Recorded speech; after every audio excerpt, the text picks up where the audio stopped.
Hello and welcome back to another episode of the Kilted Kickoff with myself, Dan, and my lovely co-host, Murray. Men's Six Nations are over, Women's Six Nations are back, URC is back. Mate, how are you feeling? I'm good, yeah. Lots of rugby, and it just keeps us going. Anyway, how are you? Good, good. Look, I'll go and get my new car tomorrow. Hey. Rugby keeps coming next week. I've got a shorter work week next week than 6 days this week, but I've only got 3 days in the office next week. So, Happy days. Can't complain. yeah, can't complain, can't complain. And we've got a lot to get ourselves into. I don't know what Mm. it feels like. I know it was only last week, but it feels like an eternity for me since we've done one of these. It does feel like that. You get to like the Sunday. I've not spoken to Dan in a while, even though I speak to you like every day. I know what you mean though. It's very Yeah, strange. it feels like a while since we've done the pods. So, where should we go? Do you want to do chronological order or?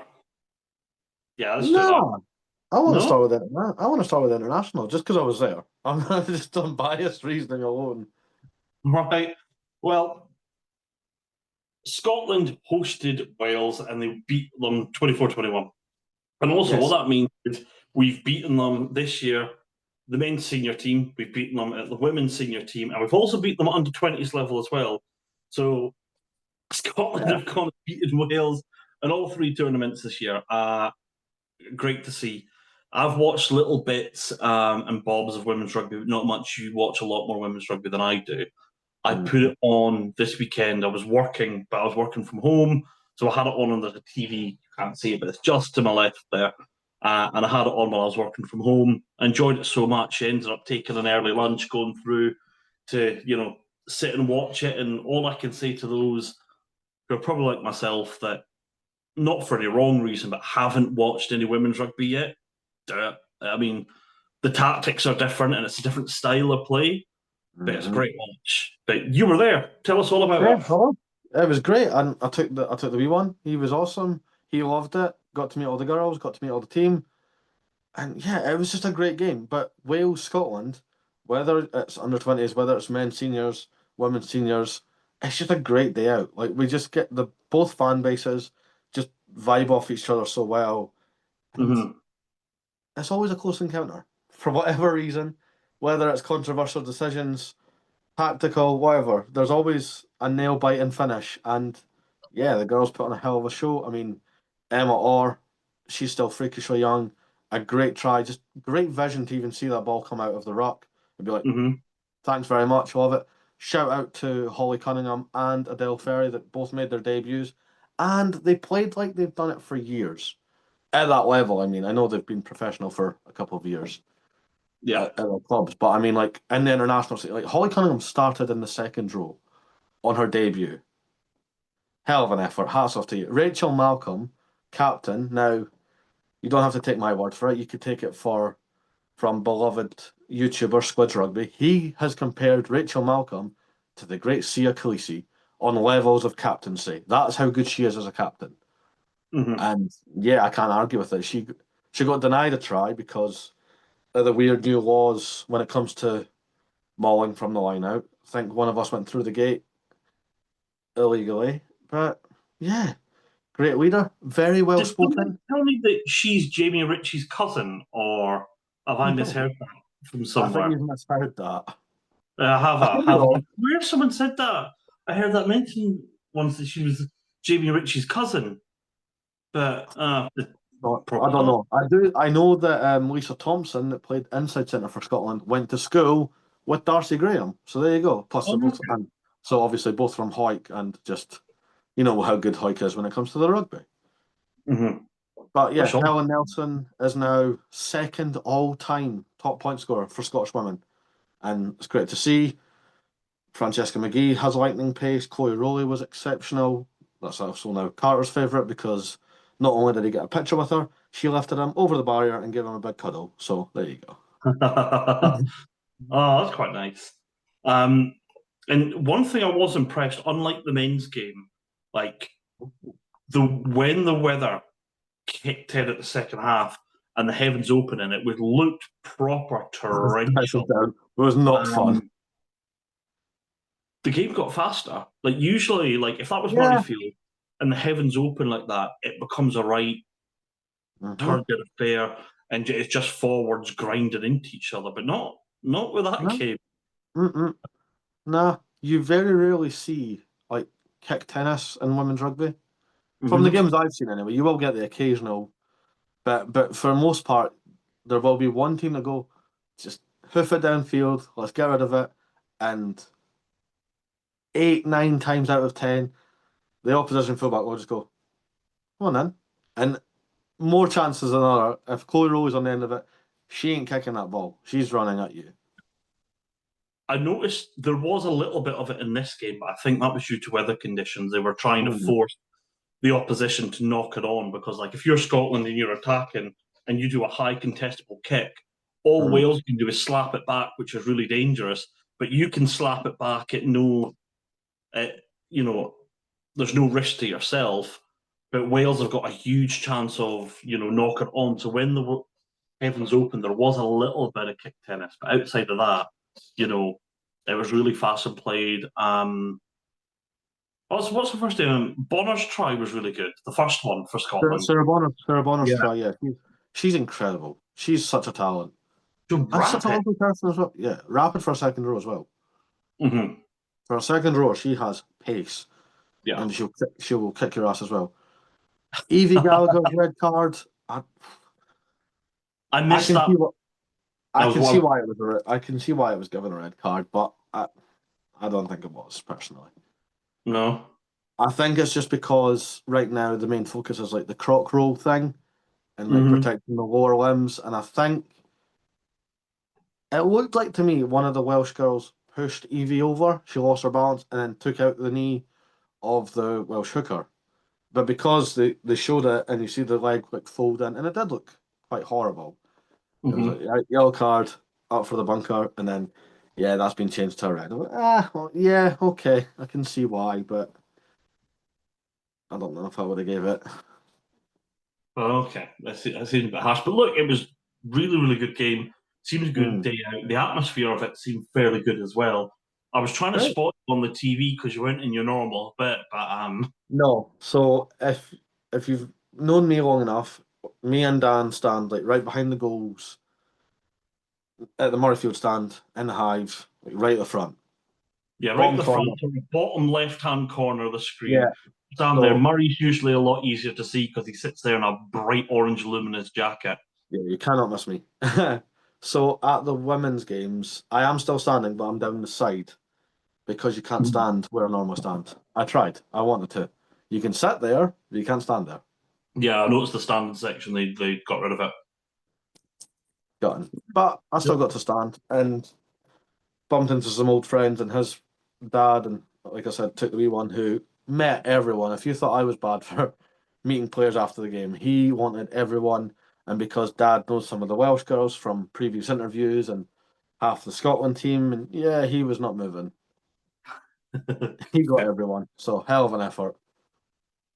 Right. So we'll quickly move on to next week before we go to the URC. Who's Scotland got Mm. next? France. Oh, We are away to France. It's weird, right? Because we were so close. We've never beaten France hmm in the Women's Six Nations. Yet we were so close last year, and people were arguing that we probably should have. There was some questionable calls, but hey, it's Scotland France. When's there not a questionable call? never. Never, never, ever, ever. But yeah, it's gonna be quite tough. They did just beat Ireland in Ireland. It's very similar. The paths are very similar to the men's as it is the women's. hmm But hey, there's no reason why we can't. All it takes is for a bad injury at the start of the game or an early red card. Just everything going our way. Little luck then, do we? Yeah, it's not going to be pretty, but I think the girls are going to go in with some fair amount of confidence, and if they just stick true and do their game, because like we did a 6-2 split and it works For the women at least. for the women at least. It works, yeah. It works. Okay, okay. Well, look, good luck to them. We'll watch that next week and we'll report back to you on that. Um, how about we go to the URC now? I'll save your heartbreak for a little bit later on Oh, thanks.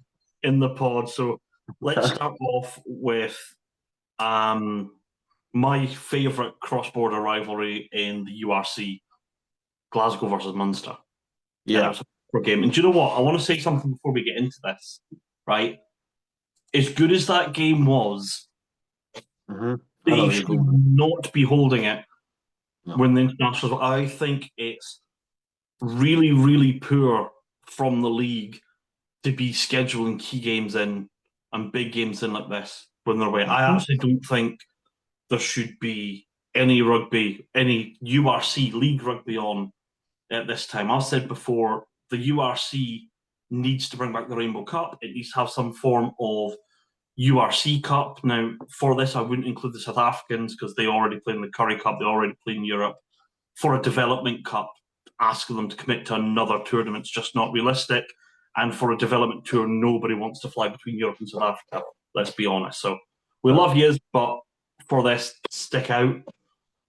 But just if we had that sort of buffer, right, and it would be great for development squad. We get to see who's coming up, and we had some sort of Rainbow Cup that we could play, just before the autumn kicks off, and the first round after the autumn comes back. Do the same during the Six Nations. The week before it kicks off, Rainbow Cup.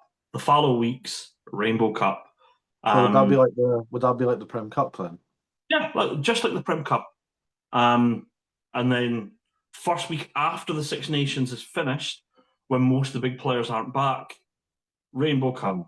And that means when you're playing these really important league games, you're not just skewing the league and ruining certain teams' chances because one team's being punished for having better players that are away with the internationals.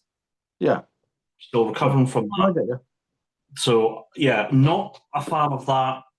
Like, the quality on display, between Glasgow and Munster in a semi-final compared to a team where, they can play very few internationals is huge. So, anyway, that's my little rant. It's a good point. That's a very good point, though. Yeah. I saw an insane stat the other day. I can't remember what it was. And it was showing the aggregate score before Glasgow have scored their first try and after they've scored their first try. And it's something like they've conceded this season, it was like 60 points to 3 before they scored their first try. But then after they score, it's like 100 to like 20. So Glasgow almost never score first, which is something I haven't noticed. But then they'll just go on to win games. They almost always concede first. I'm going to have to keep an eye on that. I've never really, actually, I've noticed that either. And it's almost like Glasgow kick on after they've scored. I wish we could do that. Anyway, I'm not. You said you were. You said you were one of my sadness. So Munster bullied Glasgow up front, which I was surprised considering they had a back row that had Sione Vailanu and Jack Mann in it. My boy's back. My Toko is back. Sione Vailanu. Lovely stuff. 15 months he's been on the shelf. Yeah. Missed him. And, yeah, he's just a big ball and brute. There was one thing in that first half that really annoyed me. What was that? I don't like being this person, but with stuff like that, and it's that obvious, kind of has to get mentioned. Alex Samuel getting flipped past the horizontal. And the referee got dumped on his head. Oh no, sorry, he didn't land on his head. That's why it was given a yellow. The referee wasn't sure, said what I've just said, and the TMO went, "Yep, I agree." And you know how when you're watching it on TV, the commentators fill in some facts like, "Oh, this referee's played under 20 level for this country," or "refereed this many finals," or da da da da da stuff like that. TMO's saying his piece on the flip tackle is what I'll call it, and the commentator just comes around and says, I can't remember his name, I do apologise, but commentator said, da da da, TMO was also TMO for the France-Scotland game last Saturday, and I'm like, oh, you're joking me. So, Malvaka, flying headbutt to Ben White, there's no intent, there's nothing malicious there, it's a yellow card. Alex Samuel gets flipped past the horizontal. Horizontal, yeah, I had to think about that there. And because he didn't land on his head, it's a yellow. Bullshit. Stop that. The rule was always if you come past the horizontal and you don't go down with them safely, that is a red card. End of story. Would you have But given a double? probably, yeah. Yeah, under The 20's done two it a few players, years ago, I yeah. don't remember who the two Munster players were that picked him up, but I remember there's two of them. I would have given a double red. Happened before. Oh, I I don't, I I would not I would not be a liked referee. I bet not. I bet not. Just sticking on this. This isn't to do with Scottish rugby or even rugby union, but I've seen this clip and I had to share it because I think this is quite good. So in the NRL over in Australia, rugby league, a referee gave a penalty against a team for like that's not the spirit of the game. Yeah. That was his reason. So a player called like there was a tackle and one of the players from one of the teams said he's offside, and the referee blew the whistle, went penalty against your team because that's not the spirit of the game, and that's what he said over the tannoy. That was his reason for the penalty. I was like, I mean, yeah, fair enough. So basically, the don't it's basically don't be a dick rule. Love Don't that be a bit. more. Yeah, pretty much. Don't be a dick. I like that. I rate that highly. Yeah, me too. Me too. I'd have to see the clip itself because you I'll don't want send. I people will send you. advantage I'll of you, send but you. yeah, you have to send it to me. But yeah, the fact that it was the same TMO as well. I was just sitting there like, right, so he's just not allowed to TMO Glasgow and Edinburgh games going forward because he's just going to come out with this crap all the time for the time being. But the game Yeah. itself, I enjoyed it. George Horn and DTH Van der Merwe, level pegging. Oh, I Next try love win. them. It's So, going to be George Horn. Just well, on. yeah, I know, but did you see that DDH Van der Merwe was in the crowd for the game? Yeah, because they were celebrating the 10-year anniversary of winning the league. Gregor Townsend was in the crowd. Well, because the same day it was 100 years of Murrayfield as well, so all of them went down for the game. They interviewed DTH Van der Merwe and George Horn together, and apparently DTH was actually screaming for George Horn to go and break it. And George Oh, dear. Horn swore on TV. He was like, I would have actually broken the record today if Kyle stayed in past to be the selfish fucker. And that's Good point. Good point.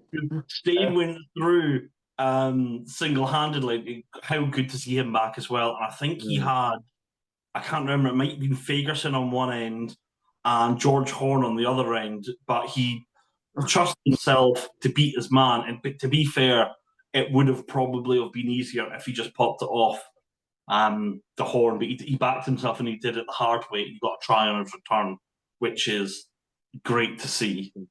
Yeah. Yeah, Do you know who Matt was so? Do you know who had a was better so game. unfortunate? Do you know who was so unfortunate to not get a try? He did everything but score a try. Sebastian Cancellieri. Oh my god! He is incredible. It baffles me that he doesn't get picked for Argentina. Do you know why he doesn't get picked? He'll get picked now because the argument's not there anymore. But for a long time, it's because he isn't Buffelli. He isn't Pefeli. I mean, even it was for the Rugby Championship.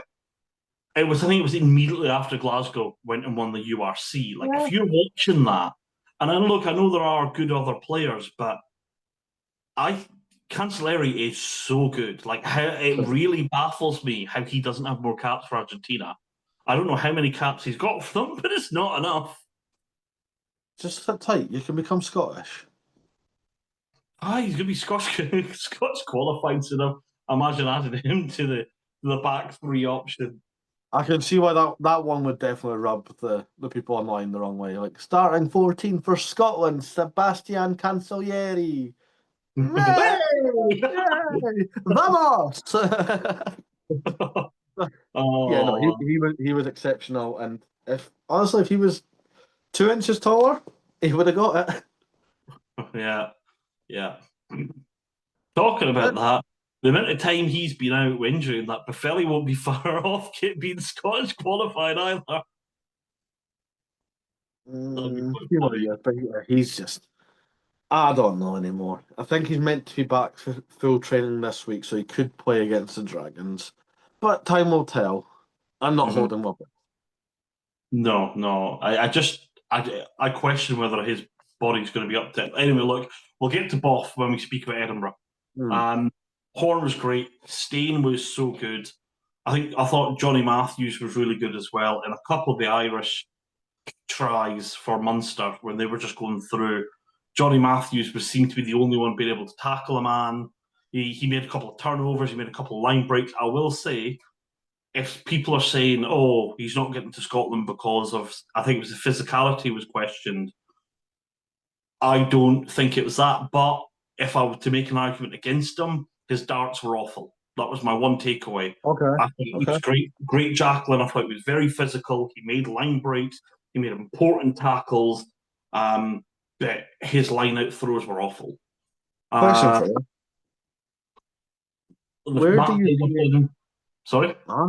I was going to say, where do you see Nathan Macbeth fitting into the Scotland team? Because he is capped. He made his debut in the summer, Mm-hmm. but he's had an issue with injuries, and then he's just back, got his try, made his 50th appearance. Apparently, it was him that made the try at the end, not Matthews. I made that mistake on TikTok. Oopsie. Yeah. I forget But what side of the field did he play on? I always forget. he's a loose head, number 1 or 17 for intensive purposes. I do like him. I mean, it's tight heads we need more, but he's definitely good enough. Mm. Although you have to remember, by the time the next lot of fixtures come around, I think Bowen Venter, I can't remember if it's the spring or the autumn, he becomes available. Because I'd say if I had to choose between Venter and Macbeth, well, you know how much of a big fan of Bowen I Venter I am. mean, to be fair, it will rub people the wrong way. Either way, because they're both South African. Yes, you might have a really Scottish name, Nathan Macbeth. We have a play written about Macbeth. Yeah, he's South African. Do you think it's going to be one of these things which will become a trope where if we lose a game and Macbeth is on the field, that the commentary team just won't say Macbeth? Yeah, Jinxing it for bad luck. or they'll quote like they'll rattle off about the play as a quote when he comes on or something. Yeah, something like that. Yeah. Um, Hastings had a bit of rust, just going back to the Mm. game. I'm a Oh huge yeah, fan of Hastings. I think he's great, but he missed touch, I think, 3 times when we got penalties. And it got to a stage where we were missing touch so often that the Glasgow crowd were jeering every time we actually managed to get the ball into touch. yeah. Um, so it wasn't his best game, Thing unfortunately. is, this isn't. You've always said for as long as I've known you, you said the gap between Hastings and Finn Russell isn't as big as everyone else thinks it is. Yeah. And yet, today, Finn got try assist, got on the scoreboard himself, and was 100% on the kick and tee, so that gap's now huge. Yeah, Sorry. don't get me wrong. I've never said that Hastings is better than Russell. He's just not, right? But Hmm. I remember that year where Finn Russell got booted out the Six Nations and Hastings took over, Phobias. and Hastings was fairly good. And I thought, Hmm. you know what, given a chance with an international pack in front of him, you know what, different type of player. I think that was before his injury issue, though, as Yeah, well, though. and when he was down at Gloucester before he had his horrific injury, he was doing really, really well as Uh-huh. well. And I thought, you know what, I don't think the gap between him and Finn Russell is as big as what people think it is. But Hastings just right now seems to be missing a bit of confidence. He seems to have a lot of rust on him, and especially with TJ going down to Bears next season, he needs to shake that quick because he is an international quality 10. And if Glasgow are going to be challenging for silverware, he is going to be the main Mhm. man at Glasgow. Well, so I did a video last week, the 3 things we learned about Scotland's Six Nations. Now, if you follow me on TikTok, I do a 3 things each week. Usually it is about Edinburgh, but when Scotland play, it is about that international fixture. And I said that we were missing 8 key players from our match day 23. And Adam Hastings was one of them. See the amount of comments that said Hastings isn't in our strongest match day 23 anymore. I was like, okay. And that was a real eye opener because people were saying, like, look, you'd have Sione starting. Mm-hmm. Whether you're doing a 6-2 or a 5-3, Tom Jordan is on that bench. He is, but I think Tom Jordan's more 12-15 cover. Like, But he's can not, play 10. he does play 10. I think that this is a weird way for me to describe this. I think Tom Jordan's probably a better player than Adam Hastings is, but Adam Hastings is a better 10 than Tom Jordan is. Nah, okay, I think I They're get what you both mean. they both can be used at utility backs. Hastings can play 15, he can play centre as well, right? Now, between Ah, but those two can of he? them, yeah, he can. He can play I, 12. So he can play 12 and he can play 15. no, I meant So well, though. sorry? I meant, like, well, though. Well, yeah, I mean he's competent. He's definitely better at fullback than he is at centre. But the point Uh-huh. that I'm trying to make is if I've got those both as utility backs, right? I prefer Tom Jordan. Tom Jordan's a better 15 and a better centre than Hastings is. But I think Hastings is a better 10 than Jordan is. Okay, fair enough. That's just me personally. Fair. But yeah, the big argument was that would Tom Jordan would drop down to the bench when Sione comes, which would leave Adam Hastings out. I think on a 6-2 split, it would. I'm not sure if it would on a 5-3. I don't know, yeah, probably would still. Yeah, that's what, because I was thinking, I had this in my head as well, because I was thinking, like, 6-2, you'd have probably Jamie Dobie, because Hmm. he covered, and Tom Jordan, because he does 3 positions. And then I was like, 5-3, you would have George Horn. And then when I started doing it, I was like, no, yeah, it would still be Tom. Yeah. Hmm. Sorry, Adam. That's highly possible. But a lot changes. I think it's going to depend on how this season goes, especially with them both playing for the same club. It'd be very interesting to see how Franco rates them. Um, I think Franco rates Jordan more than he does Hastings, and that's because Franco likes a physical player. Hmm. Um, he's a bit Uh-huh. a little bit like me. I like a big bastard back row and a physical player. But I think you could be right there. You absolutely could be Okay. right. But anyway, look, Glasgow got the bonus point win. Not as flashy as they would have liked. Missed a lot of players. Keeps the pressure on Leinster, who lost the first game of the season. Oh, Glasgow remained at second. Hmm? but Leinster only lost because it was our B team. Huh. The B team that has World Cup winners in it, but okay. I know that.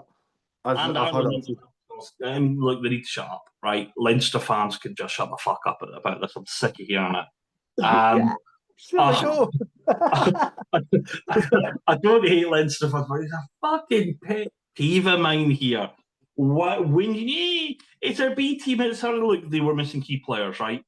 But you have the backing of an entire nation. It's almost the rugby equivalent of having like a Qatari own your club. You just buy in superstars from Yeah, around the world, and then every bit of talent that comes out of your country that you have built a great infrastructure. You've got three other almost regions, 3 other provinces in Ireland that are essentially getting neglected by the IRFU just because they funnel everything towards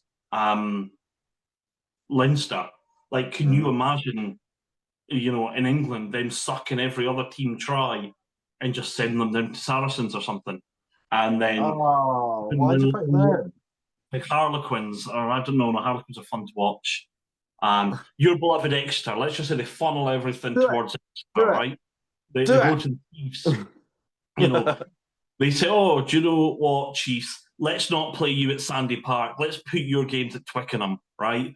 Play at the National Stadium. And when that's sold out, you know what? You can play at another ground. Like, I don't know what the English equivalent of Croke Park would be. Wembley? Wembley, yeah. Do you know when Twickenham's out of commission, we'll put you in at Wembley. You'll have all the best produced English talent, regardless of where they come from. And when your internationals are away, we're just going to buy you World Cup winners from New Zealand. Oh, what, your biggest rivals have Archie Simon? Let's go and just bring him over to you. And then to have the cheek to say, oh, it's a B team or it's not good enough, man, shut the fuck up. Honestly, not having it. They've put out a stronger squad than most teams have in their entire arsenals. Yeah. It's an international quality side Leinster brought over. It's not a fucking B team. Tell us how you really feel, Dan. No, but you do make a good point. Like, yes, it's fucking ridiculous. It really is. I don't think there's ever been a more clippable part than that. Although you don't need to tell me that. I already have it. The minute you started going, I was like, I'm just a bit focused on that. Let me get what's the timestamp on this one. Let them cook. Let them cook. Yeah. But yeah, that's what that little rant over. I saw a couple content creators online saying, "Oh yeah, Leinster can afford to lose another 2 or 3 games. They'll still win the league." I'm sorry. Does that not come into like match fixing essentially? Then, if they're that pub, I know I'm not. I'm fishing for something here. But if they're like open, like, it's all right, we can lose that game. Well, that's match fixing essentially, isn't it? No, that's only if they intentionally throw the game. I think he's just saying. I think they would intentionally throw those games. I think they're so far ahead that they don't think it would matter. But the way that the standings are, I'm just bringing up the table again here. Mm-hmm. There's 9 points separates Leinster and Glasgow, and Leinster play away from to the Sharks, who are in 4th. So if you get a situation where Sharks get a 5-point win and Glasgow are hosting the Lions at Scotstoun next, they'll probably get a 5-point win. You can be left with only 4 points separating Leinster and Glasgow going into the end of the season. And keep in mind, the last game of the URC regular season is Leinster versus Glasgow. Yes, but it's in the Aviva or Croke Park because all the big boys will be back. And yeah, I was looking up ticket prices for it. Remember when we were on the phone? It's already been penciled in for the Aviva. Okay, but it's all right because what's that? The middle of May would that be? Something like that. Something like that. So I believe, and I could be wrong, and I mean it was his words, not mine. Sonny Tuipulotu's going to be back mid-April. I'm just saying, Glasgow's going to come 17th of May, and Sonny Tuipulotu said he's going to be back 12th of April. It's a good few games to get under his belt before he starts wrecking up the Aviva, isn't it? How good? How good would that be? I'm just saying. Going over to the Aviva. Pretty sure Scott Cummings will be back soon. I think Max Williamson will be back soon. Like Glasgow's going to come like as full noise as Leinster. Yeah, I'll be good. I'll be really good. I think Jack Dempsey will be back by then as well. But you could be left in a position where, because we were fully expecting to be an opposite ends of the draw, we're fully expecting Leinster and Glasgow probably to finish the top 2. They literally could be playing for, right, where's the final going to be played, the Aviva or Murrayfield? Yeah, but this really confused me when they started doing this. Because the way they worded it on their posters, on social media and that, the URC, when it became the URC, was the highest ranked side at the end of the regular season. That's who's hosting the final, right? So to me, after the Leinster Glasgow game, it's either at Murrayfield or it's at the Aviva. Right. But it's not. It's the highest ranked team that makes it to the final. After the semi-finals. That's not what that says. Yeah. Because when I read that, I actually said, so every final is going to be at the Aviva, which is fine because it's not too far away from us. We could travel there. I'm not a fan of that at all, and I think it's a way to swing things in their favour. I think the United Rugby Championships final should be decided before the league kicks off. It should go round all 5 of the nations, and they get one year. Principality 1 year, the Aviva the next year, Murrayfield the next year, the Stadio Olimpico the year after that, go down to I South said that. Africa the year after that. I said this. Yeah, I know you did. And I got 100% so agree much with shit you. online for it, but I said it. It's the way it should go. Look, we've got a league with 5 different nations in it. But the thing is, for fans, do you know how difficult it is to go to a game on a week's notice? Like, okay, let's just say you and Thank I you. want to go to the final, and let's just say it's not in South Africa. Let's just say it's between it's going to be Scotland, Wales, or Ireland. How difficult is it? I work one Saturday and 4, right? Let's just say it's my working Saturday. How difficult it'll be at that short notice to say, do you know what? I now need to Switch my shift. book Yeah. time off work. Yeah. I need to find flights, need to find hotels. I have to make sure I've got enough money in my bank account to go. Set everything else aside. Oh, but if they said, "Oh, I think the last time it was predetermined where they're going to play it with Celtic Park," but if they were like, "Oh yeah, the final is going to be in," let's just say Celtic Park again, because that was the last time done. It's going to be in Celtic Park on, the 25th of May, so and so. I can easily go right. Um, I can go and just buy a ticket in advance, and I can go. And you know what? If my team doesn't end up going, I then have the choice to go. I can still go to the game as a neutral, or I can just sell back my ticket. I Case in don't like point, this, I'm going to the European finals in Cardiff this year. That was Mhm. decided at Christmas. Which But is fine. it was announced June of last year that by the way it's in Cardiff. Tickets go on sale soon. And that's fine. Because you know where it is. You can plan. Mhm. Which is why I'm getting to go. It's not Well, hard. it'll be a good segue off of this topic, right? I have it on good authority that by the time we're putting up next week's episode, we'll know who the next Wales coach is going to be. I got really excited there. I thought you were going to be talking about us. Bugger No, you. Is it sorry, Kingsley? you brought up Wait. Wales. Is it going to be Kingsley Jones? I hope not. No, I think he's more in for. He has been considered as a coach, but he's also been considered for a director or rugby role, which arguably I think might be worse because that's who the coach has to He got answer to. And sacked that's what from has to answer to Kingsley Jones Canada for being shit. That's all you need to know. from Canada. Canada. Do you think his ringtone is that tune from South Park? Blame Canada, blame Canada. Not a reference I thought you were going to make. Anyway, we've not mentioned one. I feel like it's time to bring out the sadness. Hello, darkness, my old friend. Don't want to, because I was actually enjoying myself. I was at the women's game, having a ball, watching some great rugby with my little one, with some friends, in the pissing rain, and I was still loving it.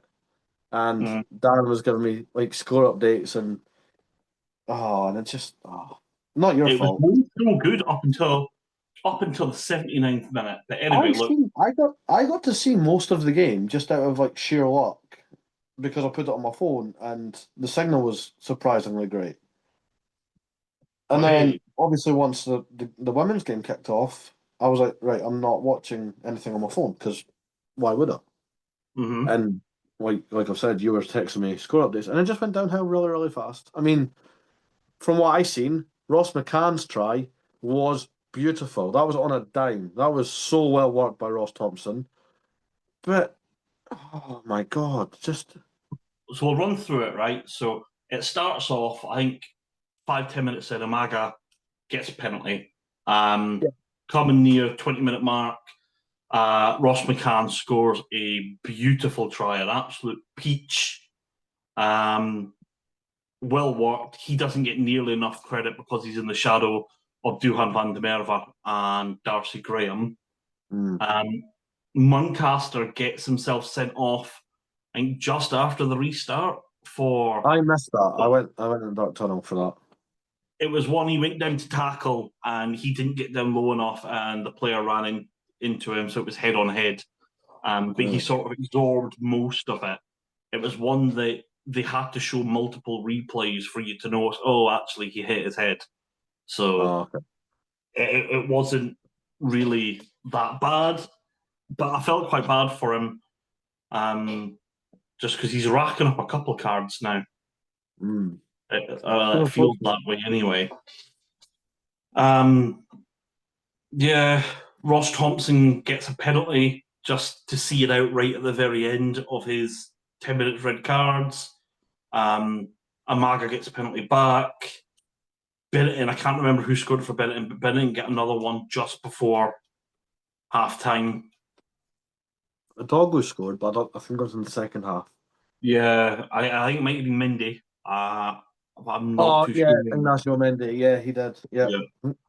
It might be Mindy and Ross Thompson. It went on after the restart, and Edinburgh managed to, while the clock was red, get themselves a penalty, and Thompson kicked it over. And at that stage, it's 10-5 going in at half time, and you're thinking, no, not 10-5, it would have been 10-13. 10-13? 13-11. At half time. Yeah. It was 13-11 at half time. And at that stage, I'm thinking, look, a bit unlucky, but Edinburgh probably got the control. Ashman scores sort of in the second half. Doggo gets one back. Freddie Douglas comes on and has an absolute blinder of a game. I'm stunned. He gets a couple of... Sorry? I'm stunned. It's just what Freddie Douglas does. I think I said that to you like 3 times on the text. You're like, Freddie Douglas got a turnover. I was like, so what he does? And then you sent me again. I was like, that's what he does. And it was right at a turning point of the game. Edinburgh had Benetton on the back foot. And Freddie Douglas got a turnover, but then it got pulled back for quite a bad tackle on Tui Pilotu. He went in and he tucked his arm and he shouldered, I can't remember who it was, he shouldered in the head. I don't think he went in as a shoulder charge, but there was another Edinburgh player coming in to beat the tackle, so he sort of tucked his arm away because he knew he wasn't going to get it around his teammate, but all that resulted to is bang. Red card. Yeah, it was a definite red. But Edinburgh did a couple of stupid things leading up to it. Like, there was like 2 or 3 times where Benetton were defending their own 5-metre line, and then Edinburgh would just give away 3 penalties back to back, and then all of a sudden they're defending their own line, and they just kept compounding errors. And I did get a clip. I did see a clip of essentially the winning try where Izakor, also for a back rower, my God, he's pacey. Yeah, Jesus Christ. Just absolutely tearing it down the left wing, and that's all she wrote. But I don't watch the pre-match or post-match interviews. I know that's your sort of niche. Sean Everett's just rubbed everyone the wrong way again. I watched the pre-match, but I was that sickened by it, and I was working at the same time, so I never watched the post-match. But he did go on saying about, it's going to be tough to win. And he basically got his excuses out there early about Benetton having their internationals back, but we didn't. So, it's going to be really tough for us to get a result here today away from home without our internationals, while Benetton are basically at full strength. And I'm thinking, we beat Munster and Cork without our internationals. Yeah, but what? My problem with that is if you go out with that sort of mentality, it's not the best signals. You've already got like, we're going to lose this game. See in a wee bit, yeah. Just get out. I'm still adamant on get out. It's just because after that win after the friendly result with Saracens, even though we lost that, we're so high scoring though, and they had out a far, far stronger team than we did. And then that win out in Dublin. Cork. Not Dublin, Cork. Wow, sorry. The Irish are going to hate you for that. They hate me enough already. But yeah, after winning Dublin, there's a part of me thinking, do you know what? Maybe this Edinburgh team have turned a corner now. But no. And then I remember we also lost to Zebre at home. and then we went and lost to the Scarlets as well. It's okay. It's okay because we're back home next week. We have our internationals back, and we're against the fucking Dragons. If that's not a big win, I don't know what will be. I'm not sure if we'll have internationals back. Don't they usually miss? We might have some of them back, but a lot. Oh no! I've just got this bad picture in my head now. He's going to go full noise and then go half-arse against the Lions in the round of 16. He is, isn't he? Nah, because if I'm Everett, and if he thinks his job's under a wee bit of pressure, even if he doesn't make the playoffs, like if he wins the Challenge Cup or gets to the final, that'll keep him his job. Better not. It will, but honestly, I told you it would take a mammoth task for me to turn back to Everett stays, and now it's not. It's not. It's definitely not. An away win at Benetton would have been really handy because there's 5 points between 5th and 13th in the URC. So, plus, I said this to you on the phone during the week. Without being disrespectful to any teams, Edinburgh's running isn't that hard. yeah. We have I've got the here. We've got Dragons. We've got the Dragons, which should be a 5-point win. I don't know what our European campaign's going to look like, so I'm going to gloss over the Challenge Cup, right? Yeah, I'm just talking about URC. URC, we've got the Dragons at home, Mm-hmm. then we've got the Sharks at home, and now that will be a really tough one, but it's yet to be determined how strong of a squad the Sharks are going to send up north, but usually they don't travel well. Then we've got Zebri Parma away, then we've got Connacht away, and then we finish at Ulster at home. So other than that Sharks game, depending on the strength that they go with, I think Connacht away would have been our toughest. But that's still, they're all very winnable games. Yeah. Zebri away, we should be winning that, even though they beat us at home. We are a better team than Zebri Parma, and Edinburgh should be out for revenge. Connacht, Edinburgh are a better team than Connacht, and Ulster are almost as bad as Dragons at the moment. And so, it's at home as well. Yeah. So, well, hey, what Sean Everett find a way to bugger up at least one of them fixtures? Which, with the results we have, where we are in the table, how tight it is, Edinburgh should be getting. Well, look, Edinburgh should be getting a top 4 spot.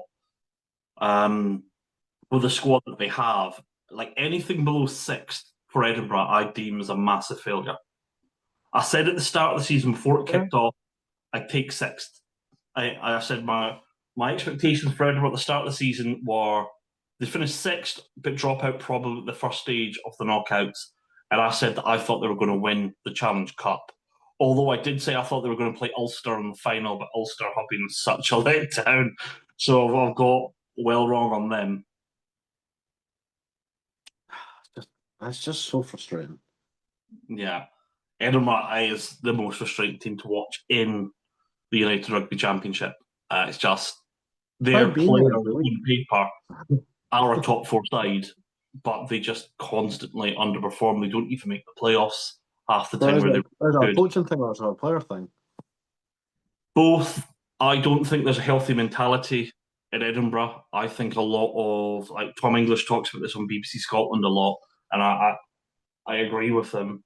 I think it's an easy ride for a lot of the Scotland players, fairly big wages, you're looked after, you're managed for the internationals, but yet they don't perform. I think there's certain players that always perform at Edinburgh. I think you have to keep, but I think there's a lot of them that you have to go right. Whether you can still keep them in the remit of Scottish rugby, but there might have to be a shuffle between Edinburgh and Glasgow where it's like, okay, we're going to move a handful of you Edinburgh boys over to Glasgow, move a handful of the Glasgow boys over to Edinburgh, just swap players of similar calibre. And then I think there's a certain number of players that we need to let them go and play in France, we need to let them go and play in England. I think we talked about this on the pod before, where we probably put about 4 or 5 players over to Glasgow, 4 or 5 players to England, and then but at this point, I think we said 4 or 5 players would go to the Stags. Well, Stags are looking pretty good about now. Oh, I'd love there to be a Stags. But hey, that's a different conversation for a different day. Which looks less likely after what Welsh Rugby came and said today. What's that? So, you know how there's talk of Wales getting rid of a region, and sort of the common one was Wales were going to get rid of a region due to financial difficulty, and it was rather Scotland were probably going to take up the space. Scotland or Italy both want a third club. Ireland were talking about getting a fifth one, which I don't see happening. What do you need a fifth for? You barely look after 3 you've got. Yeah. That they want one that they can put out that isn't Irish, that Leinster's actual B team can go to. But yeah, Wales have said that they're not getting rid of any of the regions, but not only are they not getting rid of any of the regions, they are doubling the budget of all the regions they have. So right now, the 4 Wales regions get about 4 million season to work with. They said each of the Welsh regions are going to be funded to the equivalent of, and they use Scotland as their example, going to be funded to the same level as the Scottish clubs. Now, for those that don't know, Edinburgh and Glasgow get in the region between 8 to 10 million to play with a season. The Welsh sides get 4. So the already struggling WRU is going to double its investment in all 4 of their regions. Don't know how they can afford it because they can't afford 4 at 4 million, but if they can afford 4 at 8 million, make that work for me. Yeah. Math ain't mathing on that one. Math ain't matter. Unless there's something to do with the COVID years and debts that they're paying off and stuff like that. If there's something in the books that's just like, okay, we don't need to pay this back anymore, I really don't see where Wales are going to get an extra 16 million quid for them. No, you are winning trophies or that to keep to stay afloat either. Like what? There's I know Scottish Rugby is not winning anything either before people jump in. Hold on, we won the URC. I don't know what sort of prize money that brings you in, but it'd be something. But you get money for finishing in certain places in Six Nations as well. Yes, you do. You do. You get prize money depending on where you finish in the Six Nations. You get prize money for finishing last. That's funny. I think that's more of a parachute payment type thing, but probably. Just the way they word it is prize money. I mean, it's not. You finished last. It's not a lot though. I mean, in the grand scheme of things, I think you get 5 million for winning it. So it's not huge, but I mean, it's not nothing either. 5 million for Scotland or Wales would be massive. They want to invest in, the grassroots and their structure and that. Again, but that's fine. Get rid of a pro club and invest in the grassroots, and you're sorted. But yeah, so I mean, it looks like they're going to invest an extra 25 million quid or so into the game, but unless they've got like a multi-billionaire backer, I don't know where this is coming from. Yeah, I don't know where that's okay. Interesting. But anyway, that's what this is. It's not like they're in the same road as French rugby is at the moment, where that's in a really good spot. And did you see what French rugby put out today? No, I've not been in it at all today, apparently. So the average viewing figures for a France international football game. That rugby is more popular than football. Yes, I have. Sorry. Yeah. So for those of you who don't know, the average viewing figures to watch the French football team playing, and this includes the national team in France, is 4.9 million viewers per football game. For a French international rugby game, it's 6.4. Do you know why? I have no idea why. It's football shit. That's why. This is true.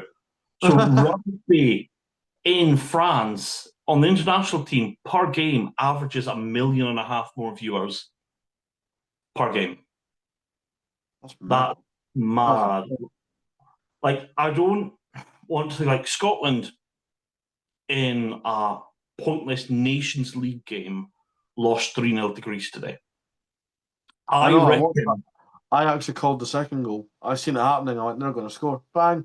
I But watched anyway, it at home, and I'm just so glad I'm not that invested into football anymore, or that would have ruined my day. But I sort of had it on in the background when I just came in. imagine being an But Edinburgh I fan. reckon. Sorry, I was saying, imagine being an Edinburgh fan and a Scottish football fan this weekend. Dear God. there'll be some of our listeners who fall into that boat, and I feel for them. But the my point that I'm trying to make, I reckon that more people tuned in to watch that Nations League game for football than there was people that tuned in to watch a Scotland Six Nations rugby game. Probably. But, right, this is always a thing I've always been really confused with, right? And you can Mm-hmm. call me stupid, you can laugh at it, I don't care. I always got told that the most popular sport is based off success. So, like rugby in New Zealand, because they've won World Cups and blah, blah, blah, blah, right? Our most popular sport is football. Now, we've always been crap at football. We've not been good at football since the 70s or 80s. No, but like even we never won a major competition. No, Mm-hmm. we've never won anything at football. So, So by success, our main sport should be fucking tennis or cycling or well, what's it? Bowls on ice. You've got a big brush. oh, Curling. There we go. well, I'm not sure if it counts as not international, but I suppose Celtic won the Champions League back when it was the European Cup. And I Wait, think back Rangers in won 1917. in 90, it was in the 60s, wasn't it? Yep, 60, 66, I think. 1967, 67. And I think Rangers and Aberdeen both won a European Cup, but it was the Yeah. equivalent of what the Europa League is nowadays, or the Cup winners. But like from a national point of view, how is Mhm. football our most popular sport when we're not good at it? I'm not saying rugby is the answer, but it makes a lot more sense than football does. I think, for me, rugby should be the national sport of Scotland. And hear me out here. It People, I should can be. hear people going already, oh, it'll never happen. Full First of stop, it all, should be. obesity is one of the biggest problems in Scotland. Look, I'm a prime example. I'm a big lad, right? Now, the injury rate, especially at youth level, between football and rugby, it's all perception. The injury level is almost identical.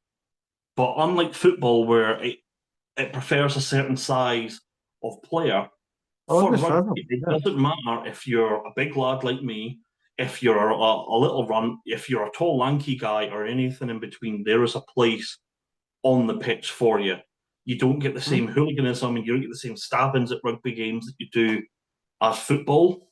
And because of the way that rugby is set up nationwide, if Scotland, let's just say the Scottish government came out tomorrow and said, look, we're putting rugby on the national curriculum and we're putting it into the schools, and rugby's all of a sudden overnight going to become, it won't happen, but let's just say it did, became our number one sport.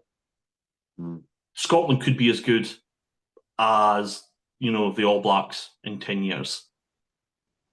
I reckon you watch that sort of talent come through from all the schools of the country, the same way football does now, with proper coaching. Like, it would not be long before Scotland had a 2015 All Blacks type, like, level team. And that's a bold claim. That last part. I was actually fully on board, but when you said 2015 All Blacks, I was like, Jesus, No, that's if you had the Scottish schools and just public schools, regular schools, yeah, churning out rugby players at the same rate as they churned out footballers now. yeah. I know Yeah, where you're coming from. Yeah, yeah, because no, New Zealand and South Africa are really the only other two countries to churn them out at that level. Like Ireland churn out a lot, but they're still a football country, and Gaelic sports are still ahead of rugby over there. mm. France are getting close to it, and you look at the players that they've got, Mm. and that's the only way that you're going to change it. I reckon that you could have a really, really dominant Scottish team, but you can only do it if you made rugby the national sport. And upon that, Glasgow, Edinburgh, you would have to have more clubs, because they would, if you made that the number one sport, Scottish rugby clubs would very soon be pulling in football-sized crowds. We'd be getting 30,000 minimum per game. I mean, wouldn't be long before Murrayfield could be hosting just Edinburgh games if you just swapped on a dime and said, you know what, rugby's going to be the main sport, or at least gave it the same attention as football. And do you know what? I don't think football would suffer that much in Scotland, just because culturally it's so deep down.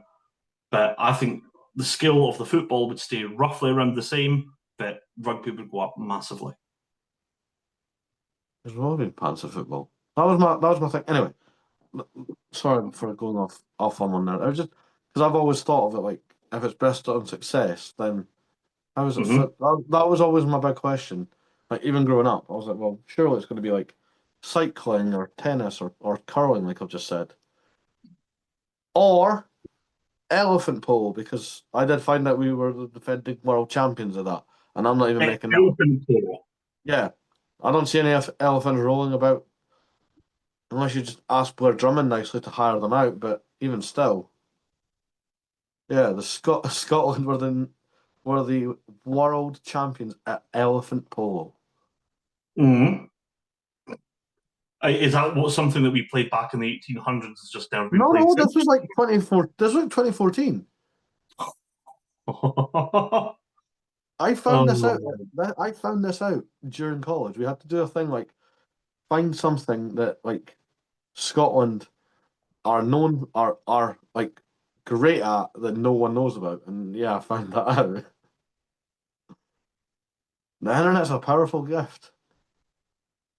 Wow. Yeah. There you go. Google it. There you go. If people are listening, don't believe me.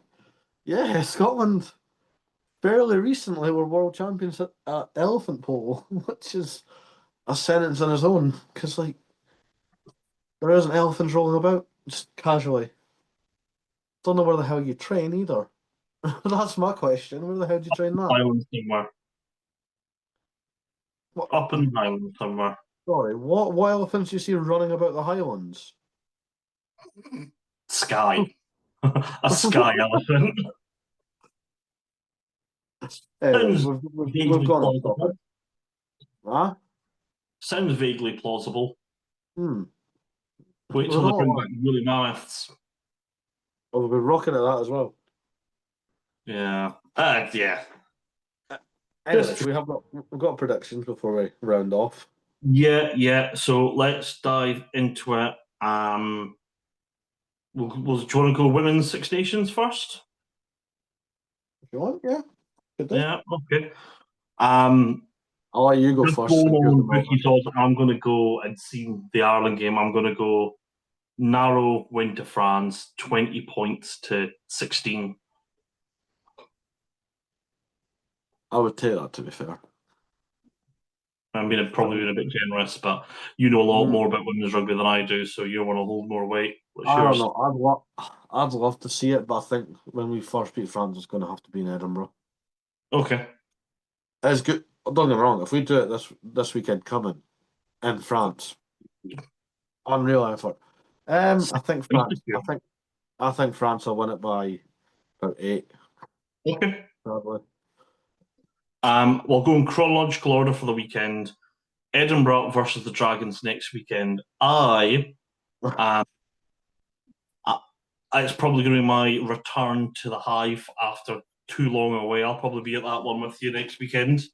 The boys are back. Yeah. Edinburgh versus Dragons. What are we thinking? Edinburgh by 15.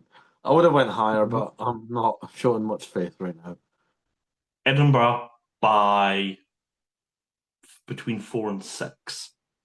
I think we're going to go in and we're going to come away with a 5-point win, and we're both going to come out of that raging. Hope we're wrong. No, because before the Benetton game, I was looking at the Dragons going, we're going to win by 25. Yeah, you said by 4, between 4 and 6. Jesus! Yeah. It just, yeah. I think we'll go Although way ahead. I think we'll go ahead by like 25 or so, and I there can is a pet see hate I have from they Edinburgh. just coming back into it. There is a pet hate I have at Edinburgh, especially playing at the Hive, and it's Mm. always been an issue.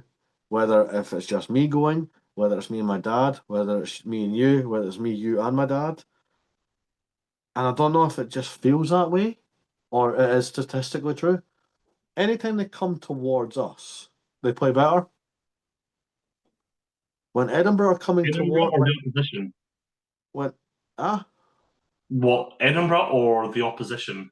no Edinburgh. When Edinburgh are running towards Murrayfield, for those that don't know where we stand, if they're like, if you're watching on TV, if they're heading towards Murrayfield Stadium, they play free flow rugby. They score great tries. They score a lot of them. The kicks always Mhm. seem to go in, but the minute we start going up the other end, it goes to shit. And I don't know why that is. Really Oh, confusing. 2 hours off. I've just realised the Edinburgh game's on a Friday. Oh, I might not be able to go, mate. You Unless suck. my shift swap at work's coming. Oh, that's a shame. I will let you know later in the week. That's fine. We'll sort it. One game Yeah, I will be able Edinburgh. to go to, that I'll be tempted to go on then. Glasgow versus the Lions. Um, Glasgow by about 12. Yeah, Glasgow by 21. I'm sure you're all big up for Glasgow, dickhead. They know win things. Even when they play poor, they tend to get over the line. Yeah, I know. They know Actually, Mhm. question, because this has been racking my brain for a few weeks now. I've never really thought about it till now. And we could sign off on this question. You keep saying that 6-2 doesn't work for Scotland because we don't have the forwards. Glasgow go 6-2 all the time. How that different? They pick different type of players. Franco Smith picks What do you mean? well, the packs, first of all, in the URC aren't as heavy as international packs. And also, Gregor Townsend prefers quick, light, versatile players, where Franco Smith prefers brutes. Hmm. You can go 6-2 because Franco Smith will play a backline of Matt Fagerson, Rory Darge, and Jack Dempsey. But He'll that's play Scotland football. Cummings and Williamson as like if fully fit as his um, locks, and he'll have Fagerson, Johnny Matthews, and I don't know Batty um, as his forwards. So you know, Yeah, but most of them actually are what would be with the Scotland team, and most of them would start for Scotland. but I'm talking about when they're fully fit. You're saying, That's oh, what I'm how saying. how do they make it work? But So that's what I'm saying. If they're all fit, and then they go into Scotland fully fit, how does the 6-2 split not work for Scotland when yeah, it does? but Tui won't pick him. You're saying the big issue is Johnny Matthews then? No, I mean the He's difference not fit. from that he'll pick Jamie Ritchie and Rory Darge at 6 and 7 and put Matt Fagerson at 8, who individual players, but I don't think they work as well together. He'll end up putting fucking Ashman in as your number 2, Because he's and heavy. then Gilchrist will go in and as your locks. I'm not sure if it's just tactics, but again, you have to remember the Glasgow backs are huge as well. But they play You know, for Scotland! yeah, I know, but I think the ratio of how weighty they are probably is a bigger difference at club level than it Hmm. is at international level. I'd like you. See if I get an answer for you next week. But Okay. I would almost. How certain would I be? I think a Glasgow pack would be heavier than a Scotland pack. I'd have to double check it. Could be wrong. But you're doing it now. You're looking at it now because we have done Ferguson, Darge, and Dempsey as our back row for Scotland as well. Hmm. It hasn't always been Jamie Ritchie. Dave Cherry's heavier than Ewan Ashman. Dylan Richardson's heavier. See, look, I'm going to have to see this, but I'm thinking of, like the backups they have, like the people that Glasgow have bringing off the bench.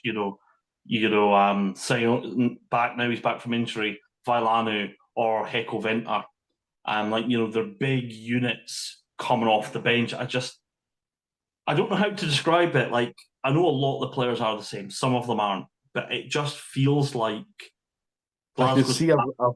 I could see I've itched your brain though by asking it. Yeah, you have itched a little bit of it. I'm going to have to double check this. I think the average pack weight in the URC,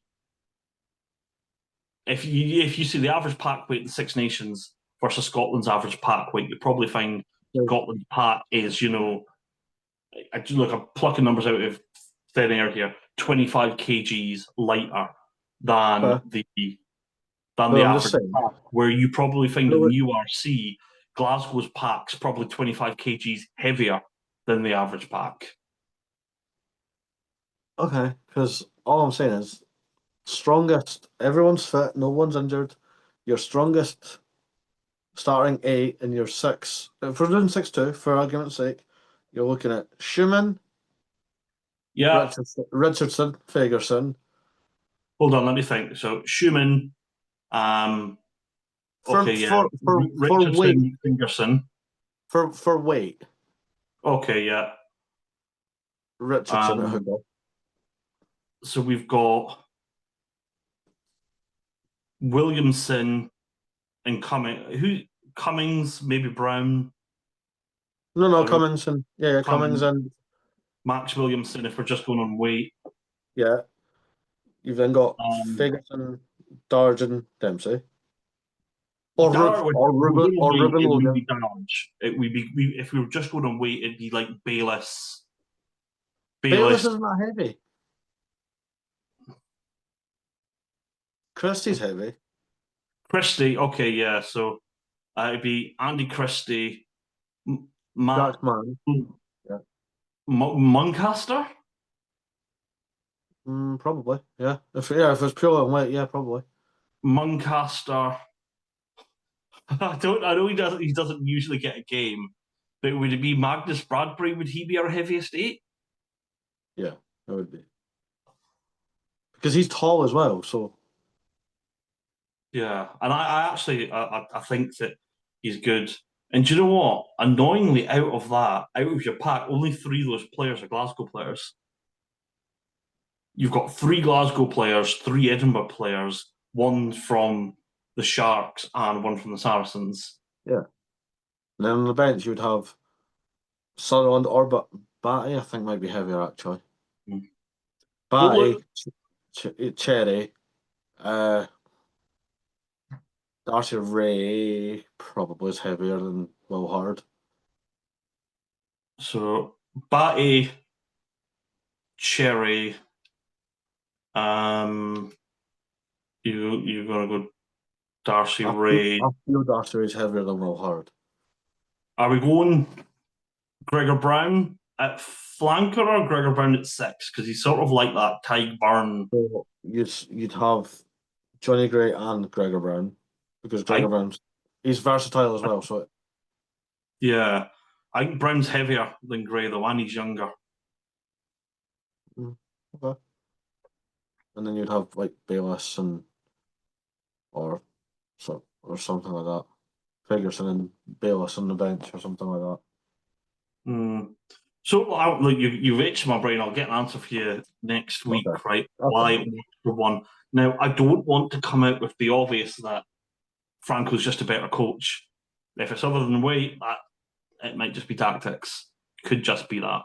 If it's purely on weight, then I don't see how it doesn't work. It's just because in the Six Nations, right, and this is where I'm thinking it's on weight. In the Six Nations, that's one thing that said when we play Ireland, when we play France, when we play England, we always come across a bit lightweight. With Italy and Wales, we seem to have a bit of parity, maybe slightly heavier, slightly lighter, but there or thereabouts the same. But Ireland, England, France, we always come off a bit lightweight. But in the URC, And I think Edinburgh are the same. I think Glasgow and Edinburgh probably come across more. It's talked about more at Glasgow, but Edinburgh's dominance at scrum time and getting over the gain line, they just don't seem to have any form. But I think Edinburgh, in particular, their scrum this season is due to just having big units. You know, I having don't know. a back three of, Freddie Douglas, Ben Muncaster, Magnus Bradbury, because that's some You need. weight. I'm not being rude, right? Right. Jamie Ritchie is out the door. I love Mm-hmm. Jamie Ritchie. He had a fantastic Six Nations, but he is on his way out. Mm-hmm. Have him start or have him coming off the bench because it's not a bad idea to come off the bench. You need to Yep. think along. Like Hamish Watson is also apparently out the door. It's not been confirmed yet, but it seems very likely he's heading to Japan or Leicester Tigers. So Mm-hmm. going forward, you need what you've just said: Ben Muncaster, Freddie Douglas, and Magnus Bradbury. That is that is your back row going forward. Young lads. Look, I might still wheel Jamie Ritchie and Hamish Watson out for big, especially if we go deep Yeah, in. I'm not saying don't play them at all, but we're at the stage now. Dragons game especially. Pick Magnus, pick Ben, pick Freddie, have Hamish or Jamie on the bench. For the Sharks, you can have Hamish and Jamie start because they've got the experience and they'll go hell for leather. But I'd like like to see that boy Brown on the bench as well. Brad Maybe, Brown, yeah. yeah, see him I mean get his that's a debut. different position, but still. Yeah. But I'm actually now more want to see. Sorry, I did say that was our last point, but we've kind of just kept going. For the Dragons game, I do want to see a lot of young lads because Dragons are crap. We do not need to go full noise for it. There is under 20s lads and I'm not just on about Freddie Douglas. We all know how good Freddie Douglas is. Get Ollie Blythe Lafferty off the bench for his debut. Get his brother Jerry. Jerry's now too old for the under 20s, but he's now like in limbo. Get him. His Edinburgh debut. He's fantastic. Get Liam McConnell starting. Get Nairn Moncrief maybe on the maybe you could start him on the wing. Have Jack Brown like Dan's just mentioned. You've got Cameron Van Veek. Mm-hmm. Yeah, there's so much talent that's in that Edinburgh Academy or Edinburgh setup. Fucking use them. And on that bombshell, we'll And on call that it there bombshell. for this week. Yeah, It's, yeah. yeah, as I've probably been our usual type length, right? My battery's starting to get low. We'll be back next week. We'll talk about Edinburgh versus the Dragons. We'll talk about Glasgow versus the Lions. An update on Scotland women in the Six Nations. We'll probably know who the next Wales head coach will be, if not director of rugby at the minimum. We'll probably talk about that. Hopefully, we'll be discussing another Leinster defeat as well. Um, I'll see if I have another rant in me for that as well. And we'll go from there. But look, love to have you listening. Until next time, bye bye. See you later.